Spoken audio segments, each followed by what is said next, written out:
Igreja Evangélica Cristo é Vida, a sua cidade refúgio.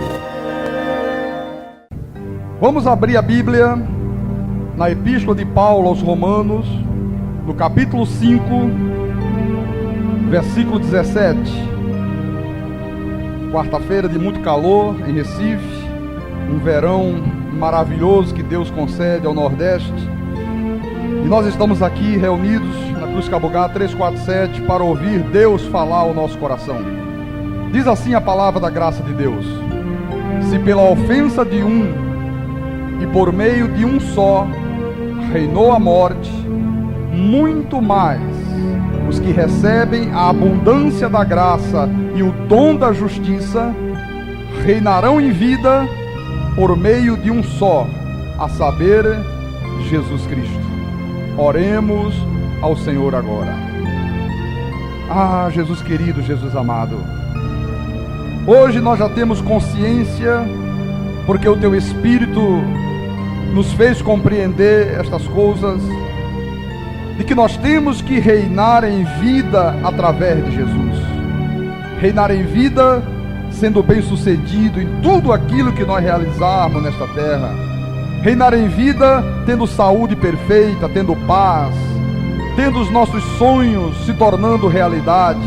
Reinar em vida tendo a nossa vida sentimental, conjugal, como um pedacinho do céu aqui na terra. Tendo os nossos filhos como verdadeiros prazeres neste mundo.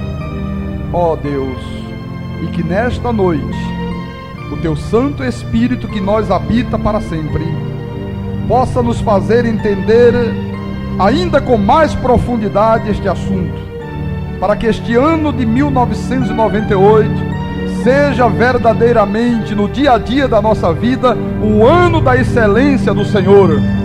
Que cada uma dessas pessoas que Tu trouxestes a este santuário possa viver reinando em vida todos os dias deste ano que estamos agora iniciando.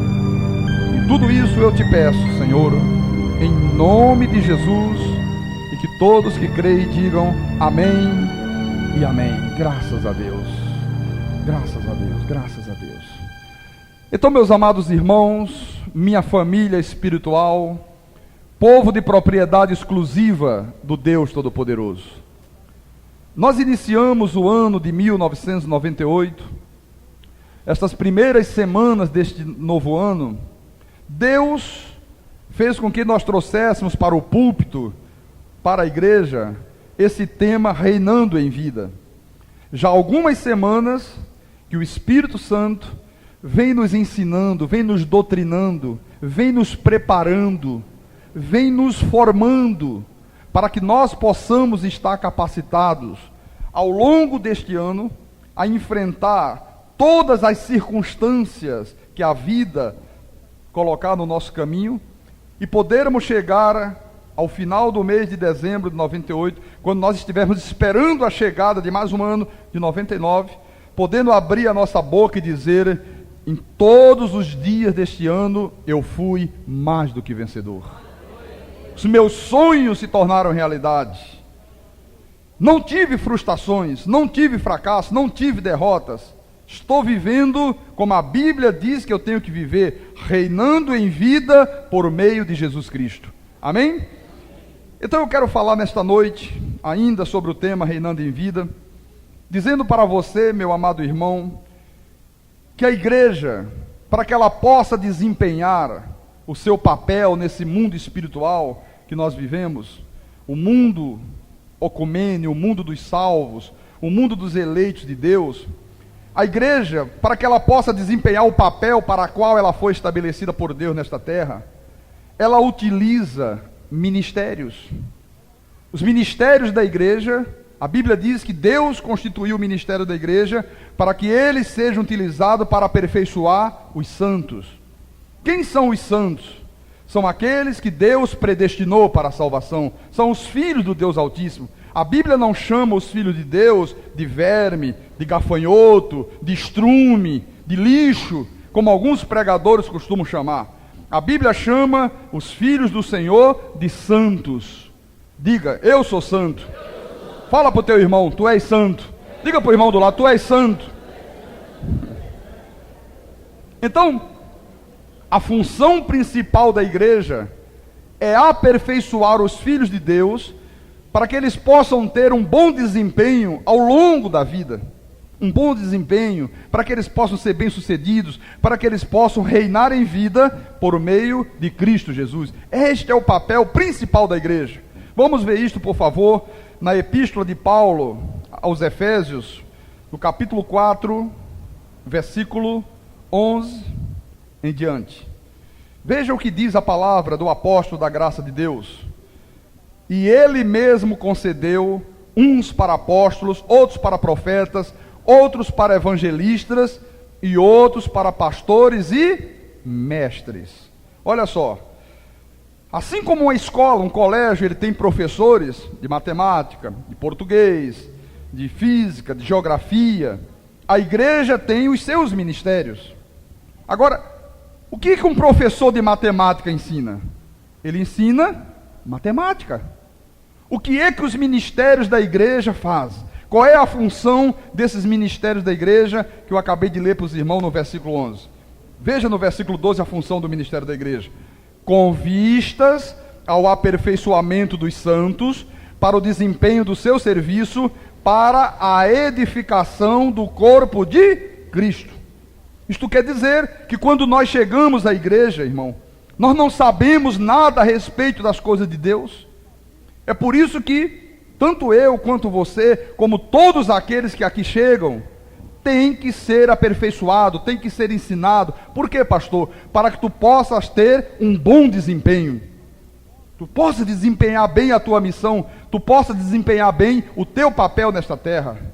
Pastor, quer dizer que eu tenho uma missão neste mundo? Sim, é verdade. Tu tens uma missão, eu tenho uma missão, todos nós temos uma missão a desempenhar nesta terra.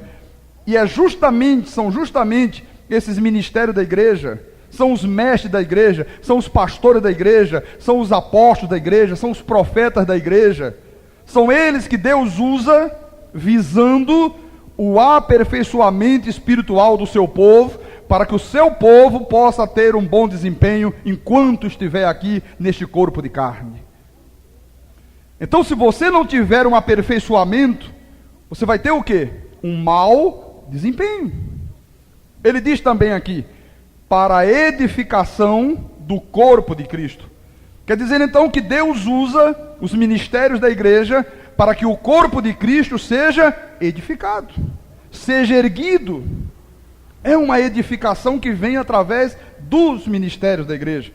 No versículo 13, ele diz, até que todos cheguemos à unidade da fé e do pleno conhecimento do Filho de Deus. Olha, diga com o pastor, do pleno conhecimento do Filho de Deus. Não basta você conhecer 10%, não basta 20, nem 30, nem 50. A Bíblia diz que tu tens que ter um pleno conhecimento do Filho de Deus.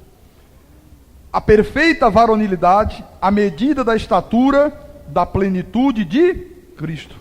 Veja que quando uma pessoa é aperfeiçoada pelo ministério da igreja, irmão, ela consegue chegar à unidade da fé e do pleno conhecimento do Filho de Deus. A perfeita varonilidade, a medida da estatura, da plenitude de Cristo. Agora eu quero que tu percebas com que finalidade os ministérios da igreja fazem tudo isto na vida de um eleito do Senhor. Vamos ler o versículo 14. Qual é a finalidade, pastor, desse ministério que o Senhor Jesus instituiu, né? De apóstolos, profetas, evangelistas, pastores e mestres. Está aí a finalidade no versículo 14.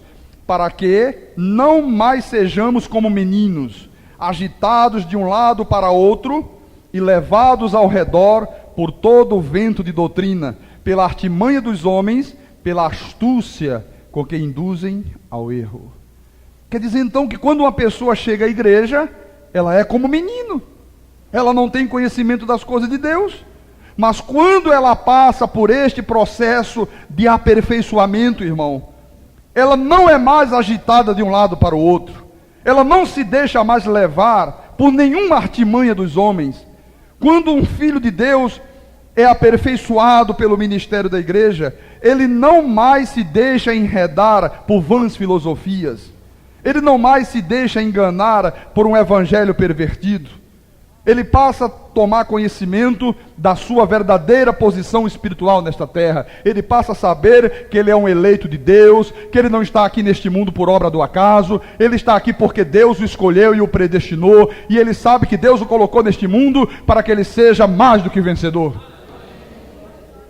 Então você percebe que o único lugar aonde você pode ser aperfeiçoado, aonde você pode ser treinado, preparado para desempenhar bem a tua missão, é exatamente aonde a graça de Deus estiver sendo pregada. Não necessariamente nesta igreja. Amanhã pode estar sendo pregada na Assembleia de Deus, na Batista, na Presbiteriana, não importa. Aonde a graça de Deus é pregada, irmão, ali você encontra um ministério que tem a capacidade de te aperfeiçoar para que tu desempenhe bem a tua missão nesta terra. Agora veja você que existem sintomas que mostram quando uma pessoa, quando um crente em Jesus não está aperfeiçoado. Porque se você congrega num lugar aonde a palavra da graça de Deus não é pregada, aonde a lei é o único alimento que você recebe, você nunca vai conseguir ser aperfeiçoado. Você nunca vai ter o pleno conhecimento do Filho de Deus. Você vai achar que o Filho de Deus é a segunda pessoa da Trindade dos católicos. Você vai pensar que Jesus está sentado no lado direito do Pai, que no trono do meio tem um senhor velhinho de cabelos brancos, e que no lado esquerdo tem um trono pequenininho, onde fica uma pomba balançando a cabeça, que diz que é o Espírito Santo. Você não vai ter um pleno conhecimento. Então, quais são os sintomas que mostram que uma pessoa não está plenamente aperfeiçoada? Olha, isso é uma experiência, irmão, de quem já tem mais de 12 anos de ministério. Quando você ver uma pessoa começar a ficar andando de um lado para o outro, troca de igreja para cá, troca de igreja para lá, troca de pastor, faz corrente disso, faz corrente daquilo. Olha, isso são sintomas claros de que esta pessoa não está ainda aperfeiçoada. Ela não está aperfeiçoada, ela não tem o pleno conhecimento do Filho de Deus. Ela ainda vive como menino, ela não alcançou ainda a sua maturidade espiritual. Agora, quando nós chegamos à graça de Deus, irmão, aí é definitivo, irmão. Aí não muda mais, aí é para sempre. Quem é verdadeiramente eleito de Deus nunca vai poder regredir para a lei. Daqui, você só tem um caminho a seguir: caminhar para aquilo que é perfeito. Diga, perfeito. Agora veja o versículo 15 e 16. Mas seguindo a verdade em amor... Desculpa.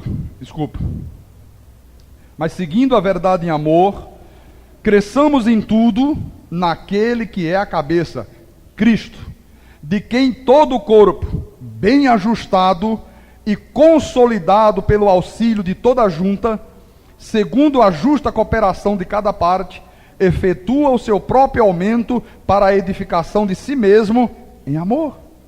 Então quer dizer que os ministérios da igreja, o que eles fazem? Eles ajustam e consolidam a nossa vida espiritual.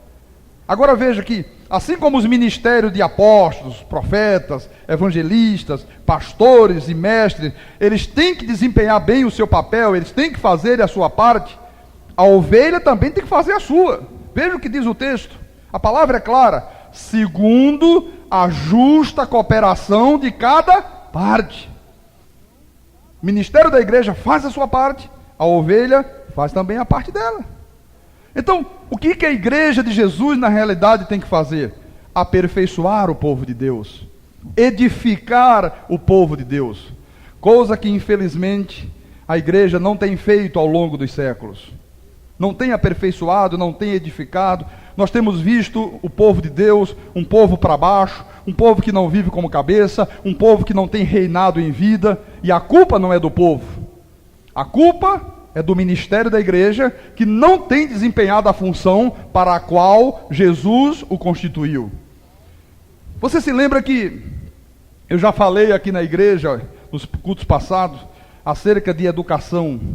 Eu disse até que educação tem duas palavras na sua etimologia, na origem latina da palavra, que é educare e educere. Educare significa passar informações. Eduquere significa formar as pessoas. Então não adianta nada você apenas ser informado se você também não for formado. Então tem que educar e formar as pessoas para que elas tenham capacidade de, quando surgirem, consequências, circunstâncias na vida, elas possam enfrentar essa circunstância e vencer todas elas em nome de Jesus. Agora, o que acontece, pastor Carlos Magno, com uma pessoa que congrega numa igreja onde ela é verdadeiramente aperfeiçoada?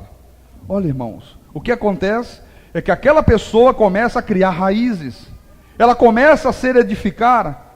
E eu digo para você nesta noite, todo homem e toda mulher que começa a se edificar a si mesmo, irmão, ele começa a ser um bom pai, ela começa a ser uma boa mãe, ele começa a ser um marido amoroso, carinhoso, bondoso, começa a ser uma boa avó, um bom amigo, um bom companheiro, um excelente patrão, ele passa a ser um bom profissional. Todas essas virtudes fazem parte de uma pessoa que está sendo verdadeiramente aperfeiçoada. Se você está sendo aperfeiçoado, irmão, eu tenho absoluta certeza que hoje a tua família te vê com outros olhos. Eu tenho absoluta certeza que as pessoas dizem, poxa, não é que fulano mudou? Olha que marido maravilhoso que ele é agora. Olha que filho obediente. Veja que esposa submissa. Essas são as virtudes que começam a fluir na vida, no caráter de um filho de Deus que está sendo aperfeiçoado pelo conhecimento da palavra. E este aperfeiçoamento é competência da igreja.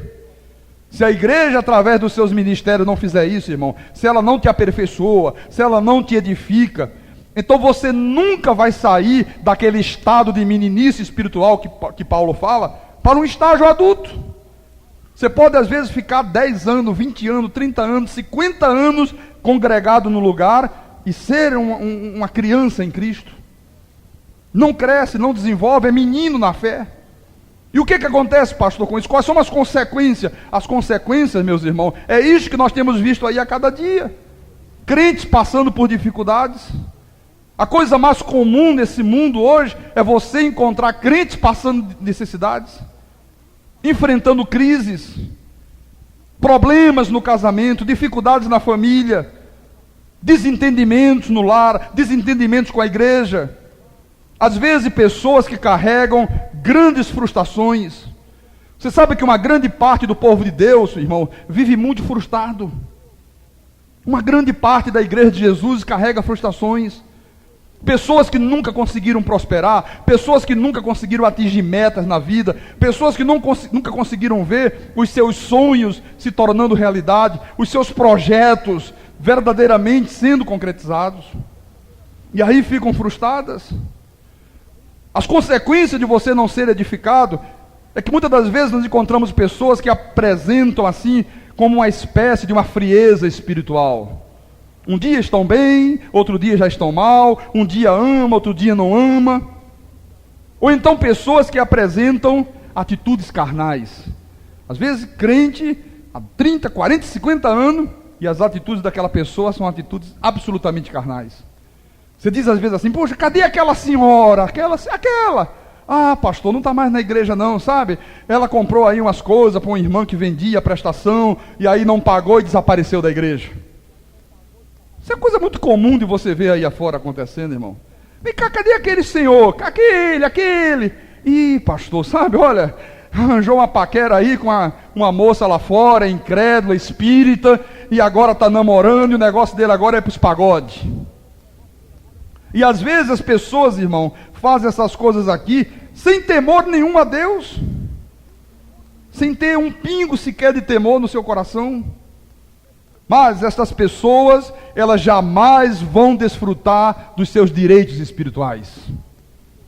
E pior do que isso, elas jamais irão reinar em vida, elas jamais conseguirão viver as promessas da Bíblia Sagrada. Veja o que Pedro diz a respeito disso, por favor. Venha para a primeira epístola de Pedro, segunda epístola de Pedro, capítulo 1, versículo 3 e 4. Veja o que diz a palavra do apóstolo São Pedro. Ele diz assim: visto como, pelo seu divino poder, nos têm sido doadas todas as coisas que conduzem à vida e à piedade, pelo conhecimento completo daquele que nos chamou para a sua própria glória e virtude, pelas quais nos têm sido doadas as suas preciosas e muito grandes promessas, para que por ela vos torneis co-participantes da natureza divina, livrando-vos da corrupção das paixões que há no mundo. Veja só que coisa, né, irmão? Todas as coisas já nos foram doadas, diz a Bíblia. Você crê nisto? Tudo que conduz à vida e à piedade, Deus já doou para você. Ele doou, não foi em troca de um jejum, não foi em troca de 24 horas de joelho, não foi em troca de uma noite de sono. Não, Ele doou graciosamente. Agora, pastor Carlos Magno, como é que eu faço para usufruir de todas essas coisas que a Bíblia diz que Deus já me doou? A resposta está aí. Pelo conhecimento completo daquele que nos chamou para a sua própria glória e virtude. Então, para que eu possa viver tudo aquilo que já me foi doado, o que eu tenho que fazer? Em primeiro lugar, conhecer Deus. É pelo conhecimento daquele. À medida que eu vou tendo conhecimento de Deus, que eu vou me aprofundando no conhecimento, eu vou tomando posse, eu vou usufruindo de tudo aquilo que o Senhor já me doou. Amém? Leia outra vez com o pastor o versículo 4. Pelas quais nos têm sido doadas as suas preciosas e muito grandes promessas, para que por elas, quer dizer, pelas promessas, vos tornei o quê? Co-participantes da natureza divina, livrando-vos da corrupção das paixões que há no mundo. Veja, irmão, quando uma pessoa se envolve com a igreja, quando ela começa a ser aperfeiçoada, você sabe qual é a primeira coisa que acontece? Imediatamente ela começa a participar da natureza divina, da natureza de Deus. Isso começa a ser visto na sua forma de falar, na sua forma de pensar, na sua forma de se conduzir, na sua forma de agir. Ela expressa a natureza divina no seu caráter. O caráter de Deus começa a se manifestar naquele homem ou naquela mulher que está sendo aperfeiçoado. Então você vê que o conhecimento de Deus é tão importante que a pessoa passa imediatamente a participar da natureza divina e ela se vê livre das paixões que há no mundo. Como é importante o conhecimento, irmão. Agora você entende o que é que Pedro diz? Mais importante do que qualquer coisa neste mundo, o que é? Crescei na graça e no conhecimento de nosso Senhor e Salvador, Jesus Cristo. O que a igreja tem ensinado? Mais importante de tudo é fazer jejum, é vigília, é ficar de joelho no chão, é pagar o preço. Não, mas não é isso que se ensina aí fora?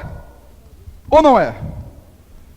E quais são as consequências? O povo de Deus não é aperfeiçoado, o povo de Deus não toma posse daquilo que já é dele, daquilo que Deus já doou graciosamente, e passa a viver uma vida de cauda. Não vive como cabeça, não reina em vida, não apresenta-se diante do mundo como sendo uma pessoa mais do que vencedora. Agora veja o que diz o versículo 5 em diante. Por isso mesmo, vós, reunindo toda a vossa diligência, associai com a vossa fé a virtude, com a virtude o conhecimento, com o conhecimento o domínio próprio, com o domínio próprio a perseverança, com a perseverança a piedade, com a piedade a fraternidade, com a fraternidade o amor. Porque estas coisas, existindo em vós e em vós aumentando, fazem com que não sejais inativos nem infrutuosos no pleno conhecimento de nosso Senhor Jesus Cristo. Aleluia. Então uma pessoa que apresenta essas virtudes aqui, irmão, essas virtudes que são parte integrante do caráter de Deus na sua vida, ela nunca fica inativa.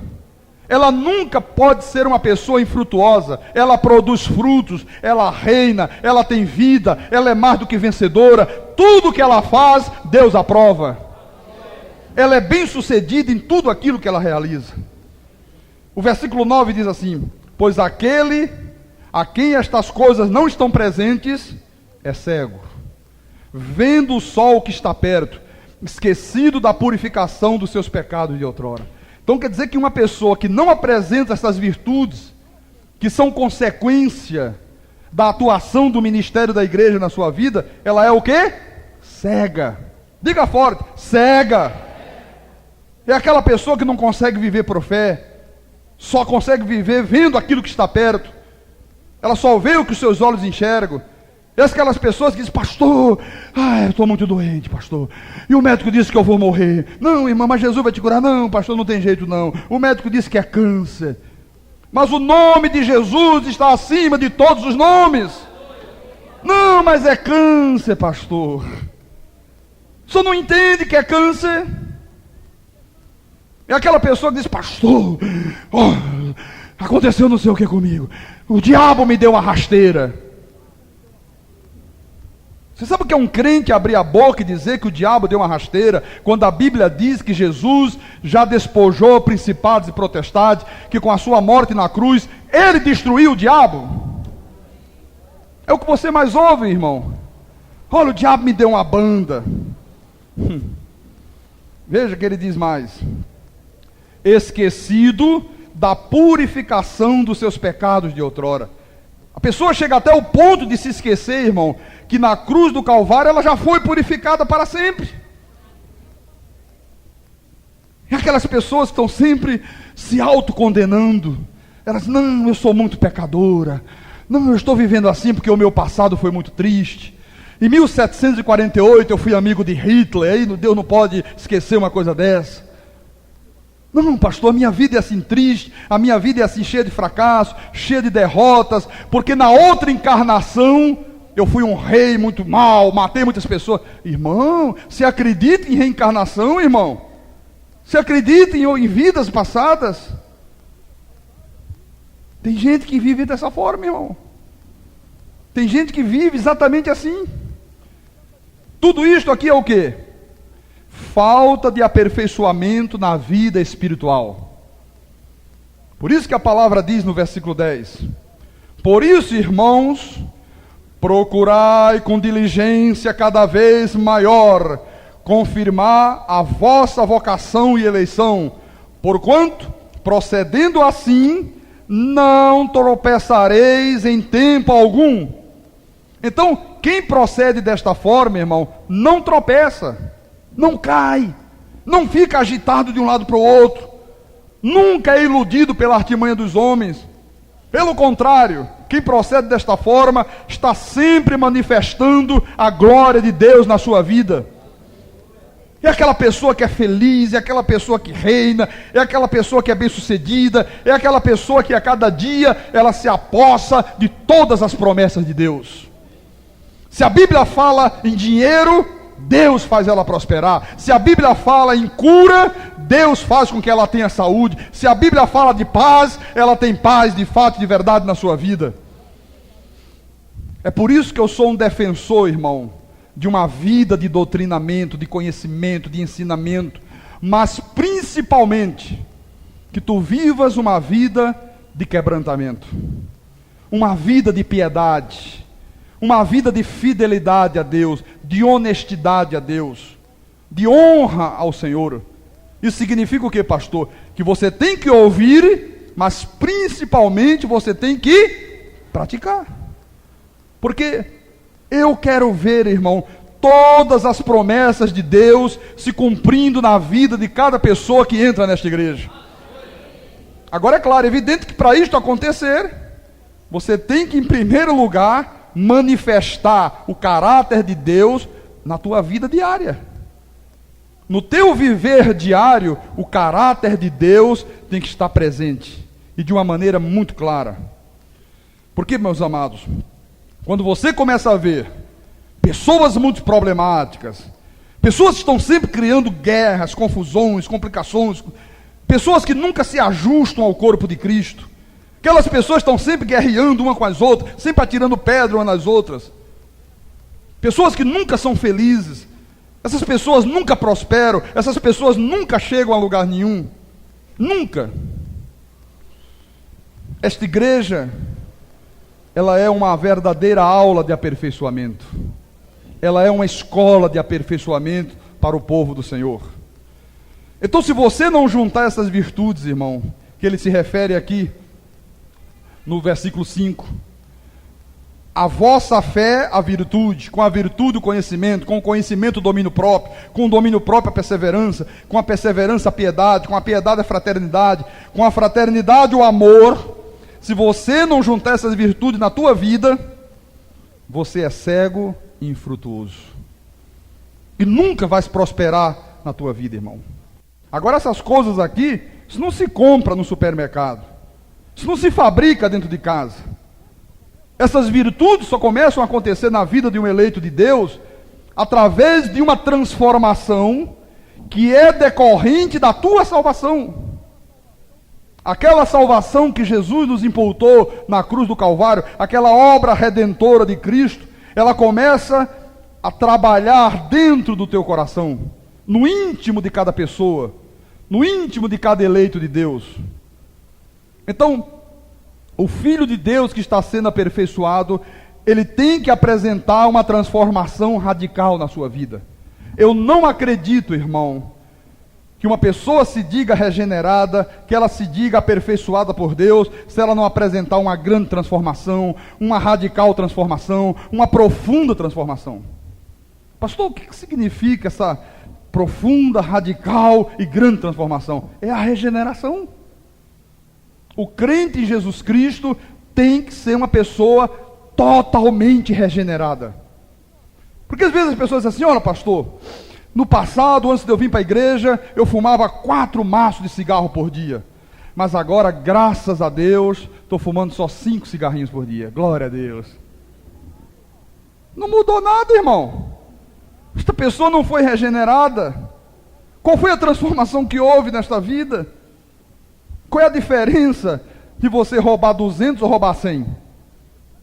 Qual é a diferença? Qual é a diferença de você matar 2 pessoas e matar uma? Não há diferença nenhuma. Não houve mudança radical nenhuma.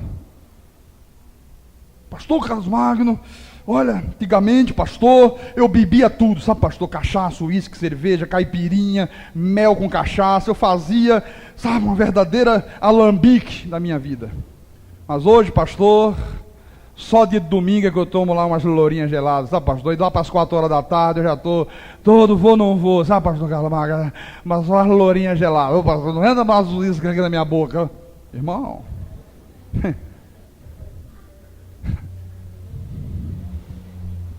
não houve transformação, não houve regeneração de nada na vida de uma pessoa dessa. Para mim, regeneração tem que ser radical, tem que ser profunda, tem que ser total. É aquela coisa, a pessoa está caminhando para lá, vem a salvação e ela é obrigada a andar para cá. Eu só creio desta forma, só acredito assim. E esta mudança de 180 graus que a salvação opera na vida de um crente é o que a Bíblia chama de regeneração. Eu entendo, meus irmãos amados, que esta regeneração, que esta transformação é aquilo que a Bíblia chama de novo nascimento.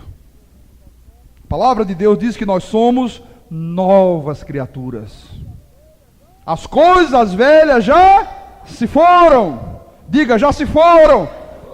Não, mas fala fora, toda igreja, as coisas velhas já se foram. Diga, coisas velhas. Show! Show! Diga, lei! Show! A lei é coisa velha, irmão. A Bíblia diz que a lei o quê? Caducou. Você quer coisas caducas na tua vida? Não. Então as coisas velhas já se foram. E ela diz mais: eis que tudo se faz novo.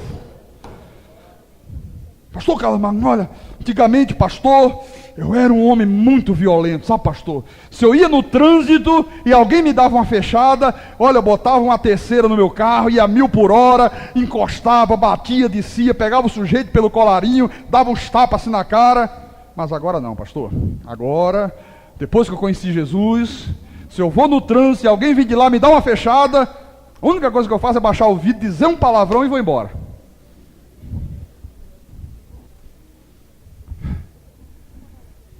Eu pergunto, isso é uma nova criatura, um homem desse? Pessoa que procede assim é uma nova criatura? Não, irmão.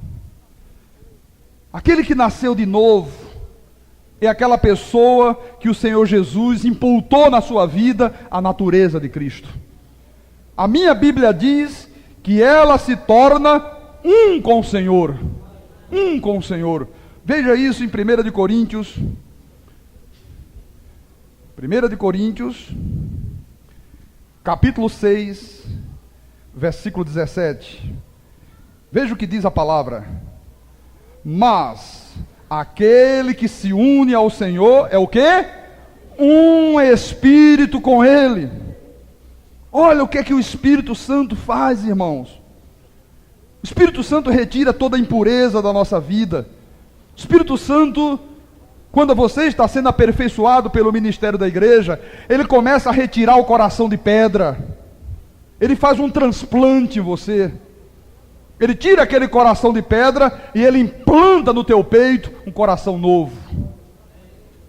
Pastor, mas Deus faz isso mesmo, pastor? Muda o coração, arrancam de pedra, colocam de carne. Vamos ver isso, por favor, em Ezequiel, lá no Velho Testamento. Na Bíblia do altar, está na página 1117, capítulo 36, versículo 26 e 27. Veja o que diz o profeta. É Deus falando. Dar-vos-ei coração, o quê? Novo. Olha, quem está aqui nessa noite e tem coração novo, diga amém. Amém. Aleluia. Não pode mentir, hein, irmão. Se o coração velho ainda está aí, fica calado, fecha o bico, tenha temor ao Senhor.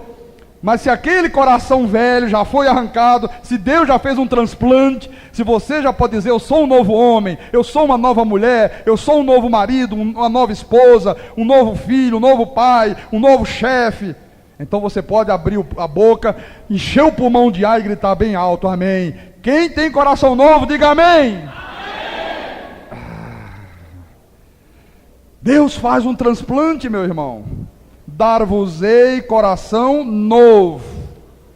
Olha, nem o doutor Zerbini, nem o doutor Jatene consegue fazer transplante que as pessoas não passam por problema. Sempre há uma rejeição, sempre há uma dificuldade, uma infecção, e acaba a pessoa morrendo.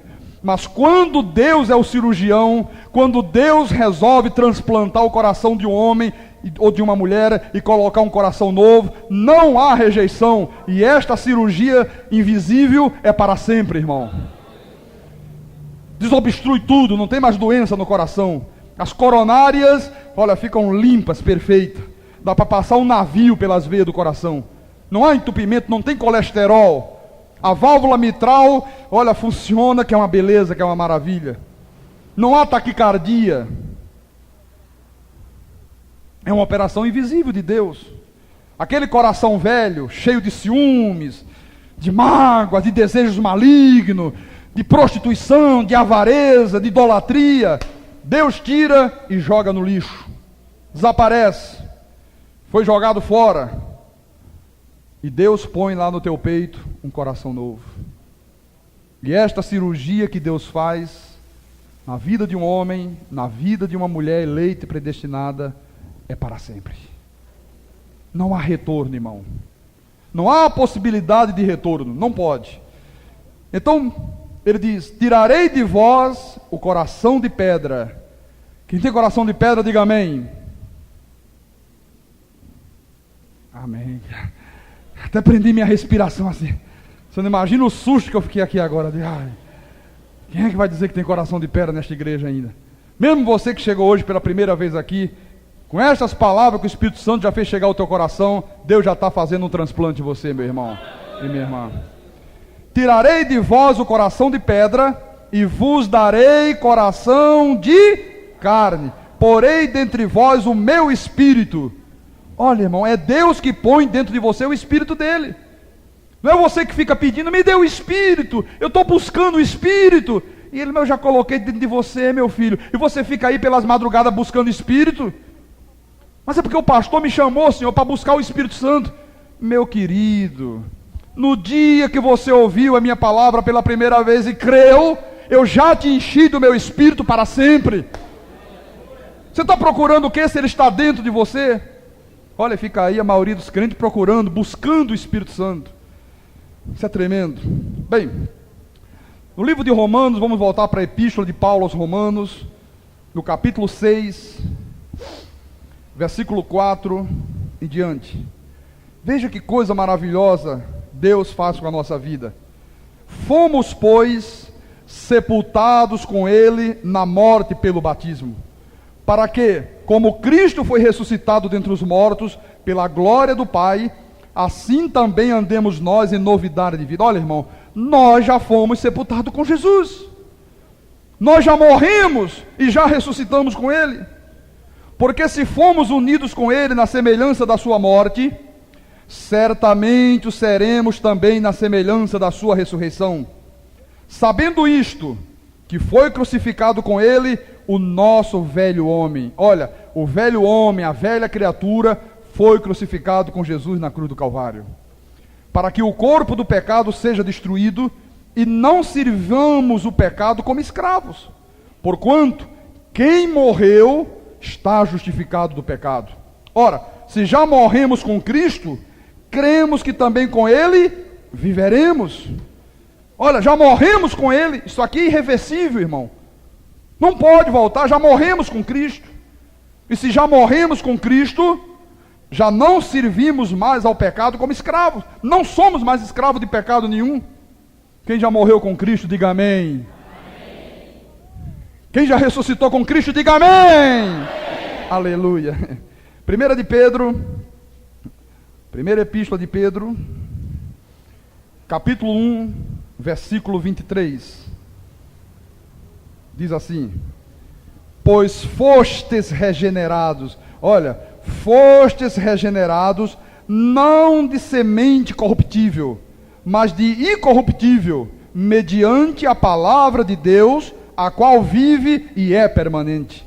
Irmãos, a única forma de um crente, de um filho de Deus, de um eleito, de um predestinado, de uma pedra viva, ser regenerado, é mediante a palavra de Deus.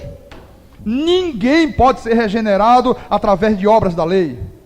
Você nunca vai ser uma pessoa regenerada através de jejuns, através de vigília, de sacrifício, de sobe monte, desce monte, de ficar de joelho no chão, de lamber o pó da terra. A Bíblia diz: fostes regenerados mediante o quê? A palavra de Deus. Jesus disse: santifica-os na verdade, a tua palavra é a verdade. Agora você entende por que você às vezes ouve pessoas aí fora dizer: não quero negócio com crente. Porque às vezes os crentes, irmãos, dão testemunhos péssimos. É muito triste você ver um crente mentir. Um crente que compra, não paga, passa cheque sem fundo. Um crente que é um marido mau, perverso, que trata mal a esposa, que trata mal os filhos. É muito triste você ver um crente em Jesus, uma esposa violenta, irada, que não se submete ao marido. É muito triste você ver um crente que não é capaz de perdoar o próximo, coração cheio de mágoa, de ódio, de rancor. E por que isso acontece, pastor? Porque eles tentam se regenerar através das obras da lei. E as obras da lei não regeneram ninguém. A única coisa capaz de regenerar o Filho de Deus é a palavra de Deus. Amém? A palavra de Deus que foi dada a quem? A Paulo. O evangelho da graça de Deus, para que ele fosse trazido para a igreja de origem gentílica. Então, esta palavra regenerado, que Pedro fala aqui, no texto grego original é anageor, que significa nascido de novo. E quem é a pessoa que é nascida de novo, pastor? Olha, é aquela pessoa, irmão, que foi chamada por Deus. Quando ela foi chamada, ela foi selada com o Espírito Santo, ela recebeu o dom da fé, ela foi regenerada, ela foi justificada, ela foi glorificada, ela está perfeita em Cristo Jesus. Esta é a pessoa que nasceu de novo. Veja o que Paulo disse aos Colossenses. Vamos lá para a epístola dos Colossenses. Colossenses capítulo 2. Colossenses capítulo 2, versículo 10. Diz assim: também nele quem? Jesus, estais aperfeiçoados. Ele é o cabeça de todo principado e potestade. Quer dizer, quando Jesus te chamou, ele fez o quê? Ele te aperfeiçoou. Então, se ele já me aperfeiçoou, eu não posso, no domingo, adorar a Deus, e na segunda-feira, adorar o mundo, adorar a mamon, fazer a vontade da minha carne. Eu não posso ser uma pessoa espiritual em algumas coisas que eu faço, e em outras não. Irmão, tu és uma pessoa, como eu sou também, totalmente espiritualizada. O Espírito Santo habita em você para sempre. Você não pode dizer: Espírito Santo, sai um pouquinho aqui da minha vida, senta aqui nessa cadeira, que eu vou ali dar uma brigada com o meu vizinho, viu? Aí briga com o vizinho, depois volta. Espírito Santo, agora volta, que agora eu sou um homem cheio do Espírito Santo. Tem gente que pensa que pode fazer isso, meus irmãos amados. Não pode. Você não pode chegar, Espírito Santo, eu sou uma pessoa que tem um gênio muito forte, Espírito Santo. Já tenho 30 anos de crente, mas a única coisa que Deus não conseguiu mudar foi o meu gênio. Sabe, pastor, eu tenho um pavio muito curto. Irmão, 30 anos de crente e esse pavio não aumentou ainda? É porque tu estás no lugar errado, meu irmão. 30 anos e tu não fosse aperfeiçoado. 30 anos e a palavra de Deus não te regenerou. Olha, tu estás recebendo uma palavra podre. Está recebendo um alimento estragado, meu irmão. Olha, quem ainda vive desta forma aqui, é porque o Evangelho entrou na cabeça, está na mente, mas não desceu para o coração, irmão. A maioria dos crentes, o Evangelho entrou, está na cabeça, mas não desceu para o coração. Tem que vir para a mente, e da mente para o coração. Amém? Olha, meus irmãos amados, pedras vivas do Senhor. Na verdade, esta regeneração, este nascer de novo, isso não acontece em casa. Isso não vai acontecer nunca na tua casa, isso acontece aqui na igreja. É aqui que Deus faz a cirurgia, aqui que é o hospital, aqui que é a sala de cirurgia, e o Espírito opera à medida que a palavra está sendo ministrada. Você não sabe como, mas à medida que a palavra está sendo pregada, o Espírito está trabalhando, o Espírito está lá limpando, o Espírito está lá lapidando o teu caráter, lapidando o teu coração, o Espírito está lá arrancando aquelas coisas podres, inflamadas, e Ele está começando a gerar em você uma nova pessoa, um novo homem, uma nova mulher, uma nova criatura. Ele vai transplantando o teu coração, Ele coloca dentro de você um espírito novo, e cria em você um temor reverencial a Deus. Já fazem 3 cultos que eu venho mostrando para a igreja o exemplo do rei Davi. Davi foi um homem tão fiel a Deus, irmão. Davi tinha tantas virtudes de Deus. Davi apresentava nas suas atitudes diárias um caráter tão bom, um caráter divino, que Deus abençoou este homem de tal maneira, que teve um momento que Deus disse: olha, este homem aqui é um homem segundo o coração de Deus. Este rapaz é um homem segundo o meu coração. Claro, ele passou por problemas, ele teve lá as suas falhas, caiu, levantou, mas Deus o amou tanto, irmão. O amor de Deus para com Davi foi uma coisa tão profunda, que Davi se tornou campeão de guerra da nação de Israel. E tudo isto por quê? Por causa de algumas virtudes que ele tinha na vida. Vamos ver mais uma vez isto, lá no Velho Testamento. Queria que você abrisse no livro de 1 de Samuel, capítulo 16, versículo 1. Você sabe a história, você conhece. Saul era o rei de Israel, mas foi um homem desobediente a Deus. Teve atitudes que Deus reprovou totalmente. Fez coisas que Deus disse que não era para fazer. E acabou sendo destronado. Deus tirou Saul do trono. Então diz assim o versículo 1: disse o Senhor a Samuel: até quando terás penas de Saul, havendo eu rejeitado, para que não reine sobre Israel?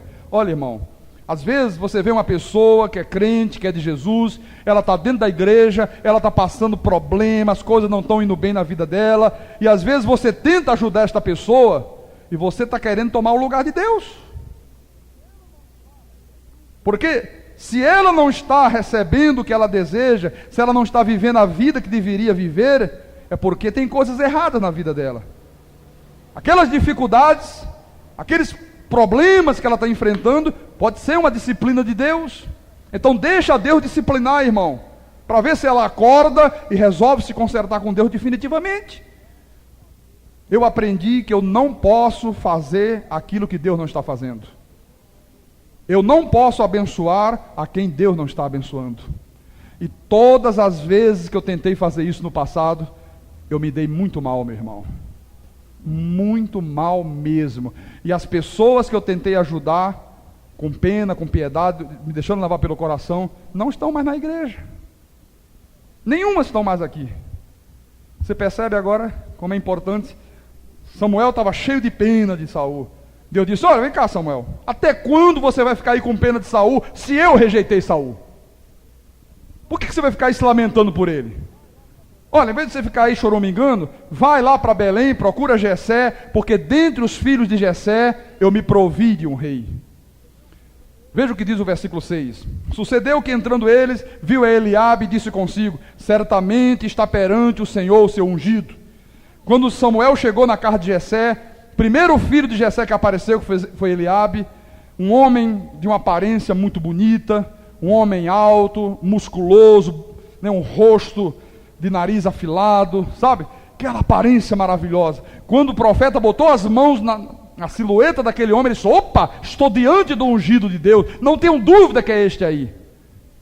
Deus disse assim, no versículo 7, o Senhor não vê como vê o homem, Samuel. Não olhes para a aparência dos homens, Samuel, porque Deus vê o coração. Deus não vê o exterior. Você vê que os homens ficam vendo o quê? Está de calça comprida, está de bermuda. E a calça? Deixa eu ver as unhas se está pintada, senão não é de Deus, é do diabo, é da pombagira. Se foi à praia, show. Ah, está de bermuda, não dou a paz do Senhor. Oh. Ah, então só um momentinho, deixa eu botar a calça. Ah, agora sim, a paz do Senhor, irmão. E Deus está dizendo: oh, meu filho, Deus não vê como vê o homem. O homem vê o exterior. Às vezes a pessoa é uma pessoa de um caráter péssimo. Às vezes o coração está cheio de coisas podres e imundas.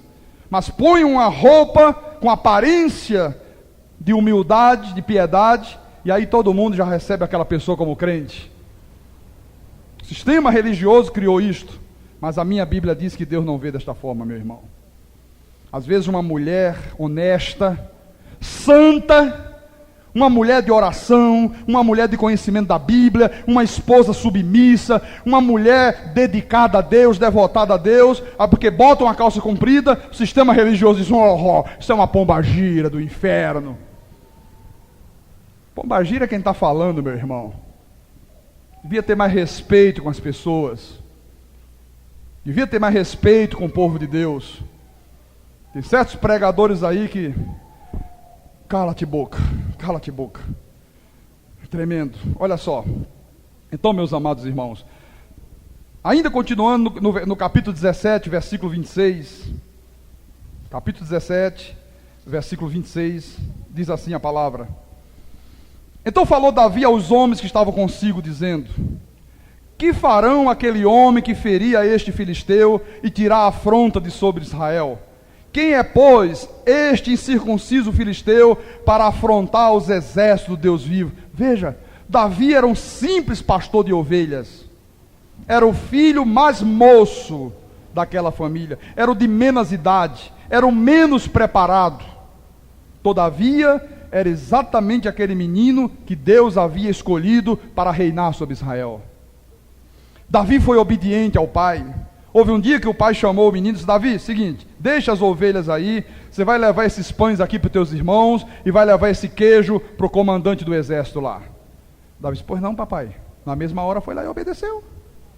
Um homem obediente, um rapaz que tinha virtudes do Espírito Santo, um homem humilde, um homem que honrava a Deus, um homem que reconhecia Deus como um Deus soberano.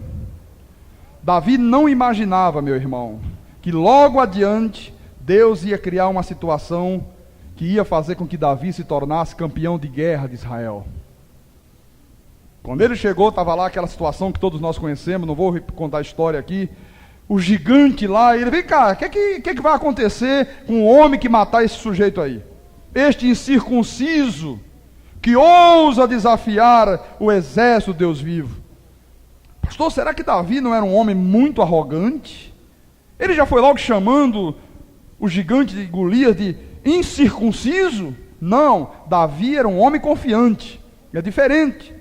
Arrogante é quando você diz eu vou fazer confiando em você mesmo. É quando você confia no seu talento, na sua força, na sua capacidade. Confiante é quando você diz eu vou contra ti em nome do Senhor dos Exércitos. O Senhor dos Exércitos vai entregar a tua vida em minhas mãos. Davi era confiante, como nós devemos também viver com esta confiança absoluta em Deus. Então no versículo 33, diz assim a palavra: porém Saul disse a Davi: contra o filisteu não poderás ir para pelejar contra ele, pois tu és ainda moço e ele guerreiro desde a sua mocidade. Olha, irmãos, deixa eu te falar uma coisa importante. Sempre que você se propuser a realizar qualquer coisa na tua vida, sempre vai aparecer uma pessoa com palavra contrária, irmão. Davi se propôs a enfrentar o gigante. Todo o exército de Israel se acovardou. Quando Davi disse, eu vou enfrentar em nome do Senhor dos Exércitos, o primeiro a ser contra foi Saul. Você não pode. Você não tem capacidade para fazer isto. Sempre que você quer realizar alguma coisa, logo aparece pessoa ao teu redor para vir com palavras contrárias. Palavras de desânimos, para desestimular você. Não, nunca dê ouvido a palavra de desestímulos. Sempre vá nesta força, nesta confiança absoluta em Deus. Essas pessoas que trazem palavras negativas, irmão, são pessoas fracassadas, são pessoas derrotadas, são aquelas pessoas que não têm fé, são aquelas pessoas que não acreditam em nada, elas não acreditam em ministério dos anjos, elas não acreditam no Deus Todo-Poderoso, elas não acreditam que Deus age de maneira sobrenatural, elas não acreditam que Deus é capaz de curar um câncer, elas não creem que Deus pode abrir portas, elas não creem que Deus pode pegar um pastor de ovelhas e colocar como presidente de uma nação. Mas você que é um regenerado, você que é uma pessoa que crê, você que tem o caráter de Deus na sua vida, você que sabe que Deus é verdadeiramente fiel, tu tens que ir na força da fé, na força de Deus.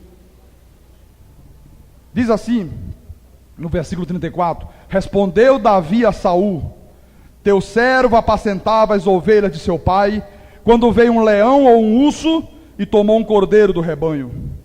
Eu saí após ele e o feri, e livrei o cordeiro da sua boca. Levantando-se ele contra mim, agarrei-o pela barba, e o feri e o matei. O teu servo matou tanto o leão como o urso. Este circunciso filisteu será como um deles, porquanto afrontou o exército do Deus vivo. Aleluia. Queria que preparasse uma segunda fita, porque nós vamos estourar o tempo. Quem está aí alerta para a gravação está em cima da hora. Eu não quero que perca o finalzinho dessa mensagem, bem rápido. Disse mais Davi, o Senhor me livrou das garras do leão e das do urso, ele me livrará das mãos desse filisteu. Então disse Saul a Davi, vai-te e o Senhor seja contigo. Olha, irmão, hoje nós não dizemos o Senhor seja contigo, hoje nós dizemos o Senhor é contigo. Diga para o teu irmão do lado, o Senhor é contigo. Diga, o Senhor é contigo. Diga, vai-te que o Senhor é contigo. Fala para o teu irmão, vai-te que o Senhor é contigo. Aleluia. Aleluia. Olha, Davi sabia que se ele havia matado um urso, se ele havia matado um leão, por que ele não ia poder matar um gigantão daquele? Davi sabia muito bem disso. Ele sabia que o mesmo Deus que havia sido com ele diante do leão, diante do urso, seria também diante daquele gigante filisteu. No capítulo 38,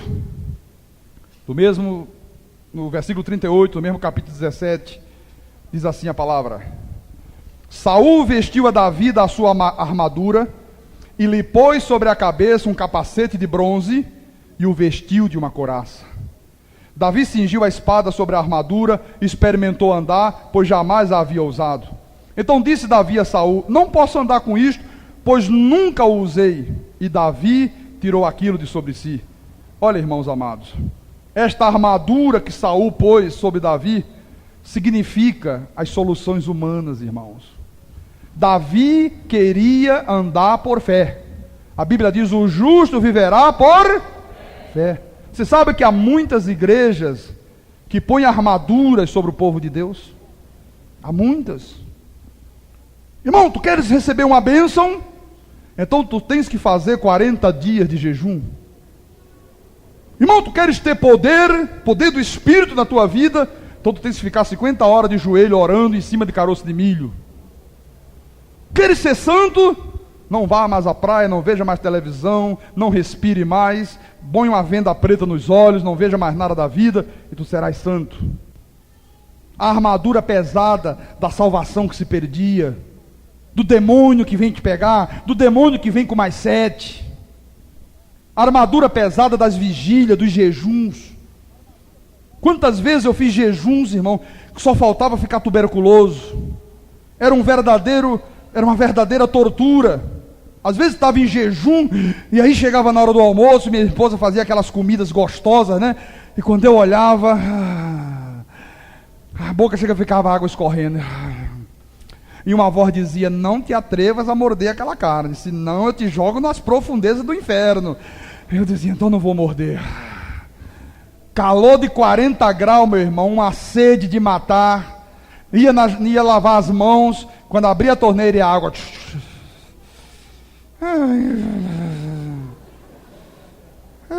Um pouquinho. Aí a voz dizia: olha que eu risco teu nome no livro da vida, hein? Brinca. Aí eu disse: então para arriscar no livro da vida, então eu morro de sede mesmo. Isso era a armadura de Saul. Mas eu não era Saul, irmão. Eu sou Carlos Magno, não sou Saul. E quantas vezes o povo de Deus está vivendo desta forma aqui? Davi disse: olha, com isto aí eu não posso andar. Olha, nós não podemos andar, irmão, com este fardo da lei sobre os nossos ombros. Cuidado com isso, cuidado com aquilo. Não pode fazer isso, não pode fazer aquilo. E são fardos, são pesos que escravizam o povo de Deus. O que diz o versículo seguinte?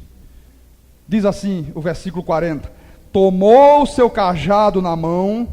Olha, o cajado significa símbolo de autoridade. Cajado simboliza autoridade.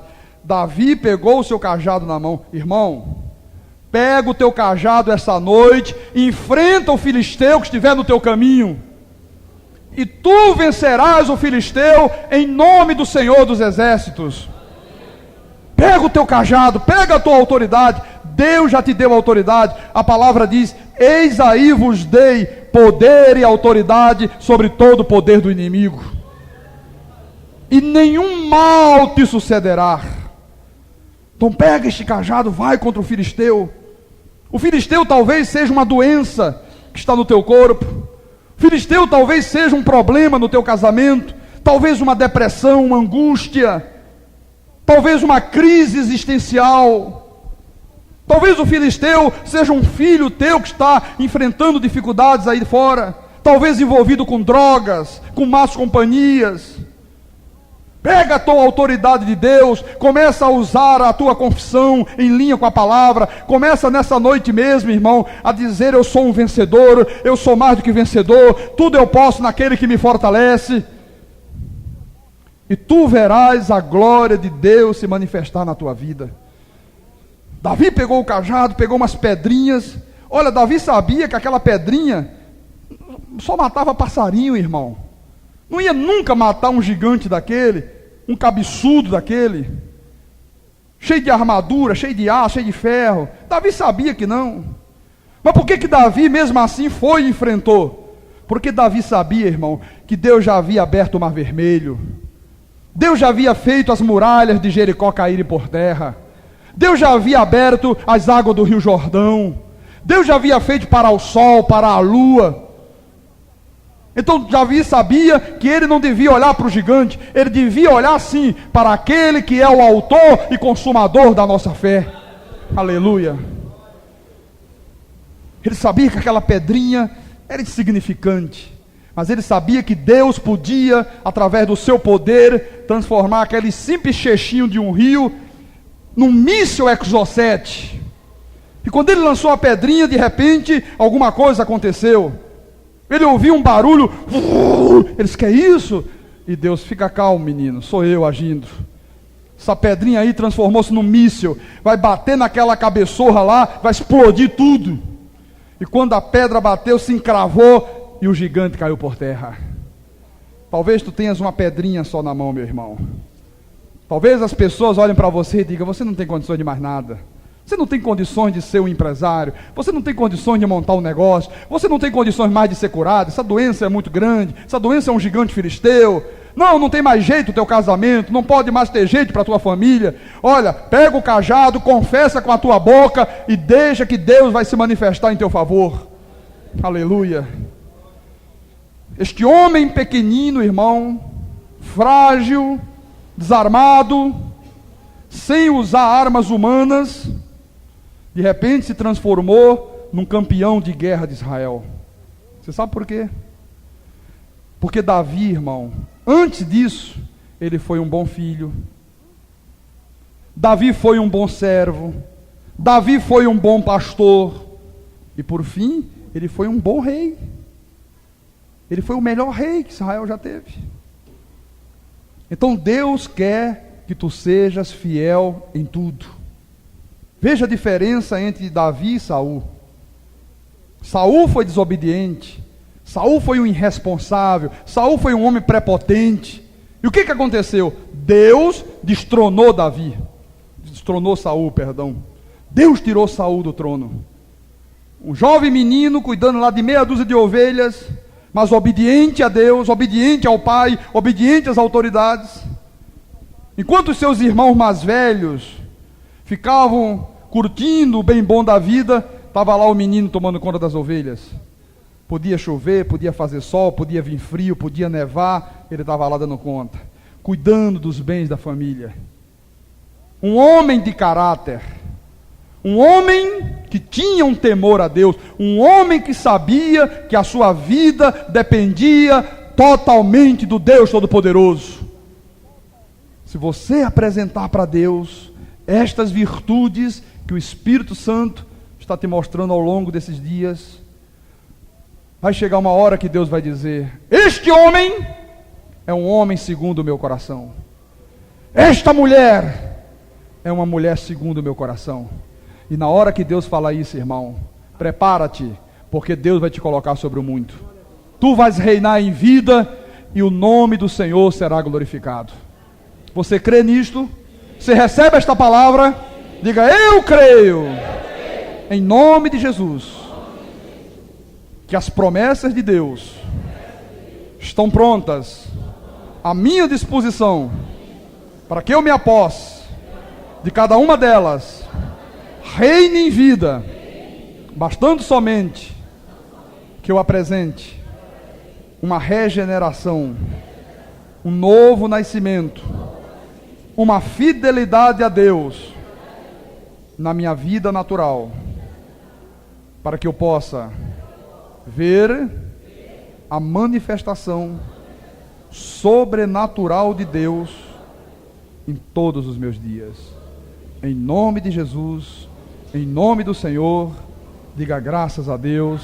Amém e amém. Aleluia.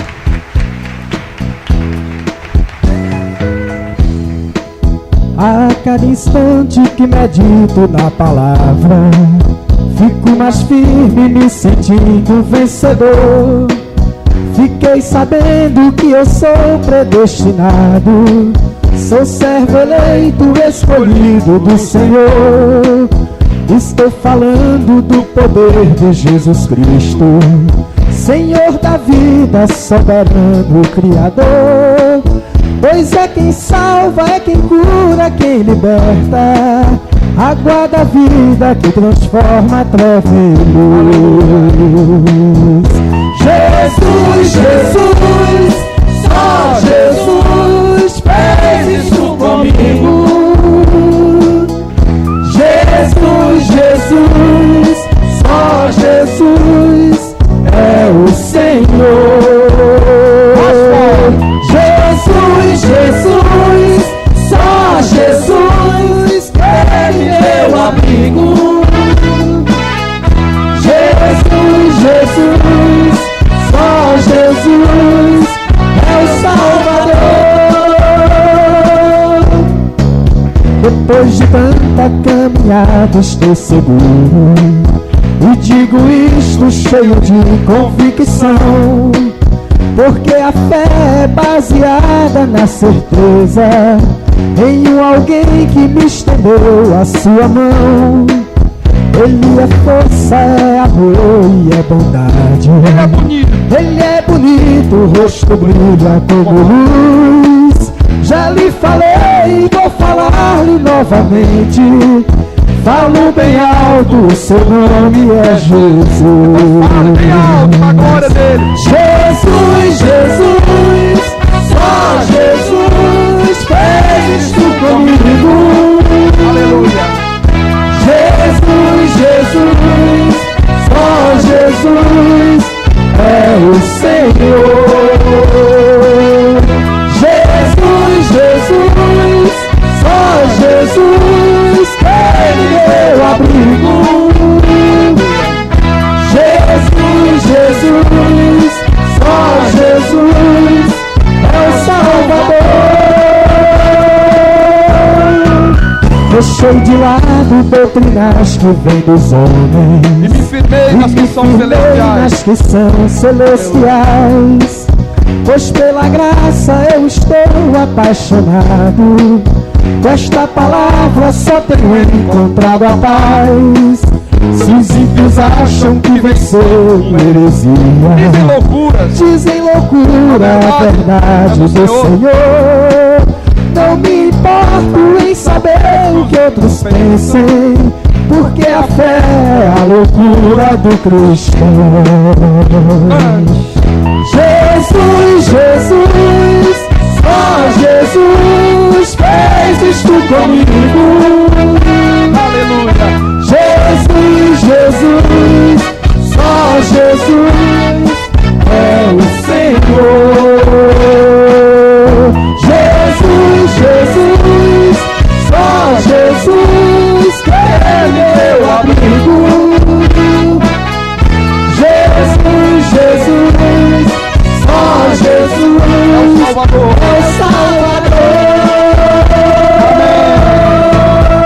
Graças a Deus. Aleluia. Aleluia. Aleluia.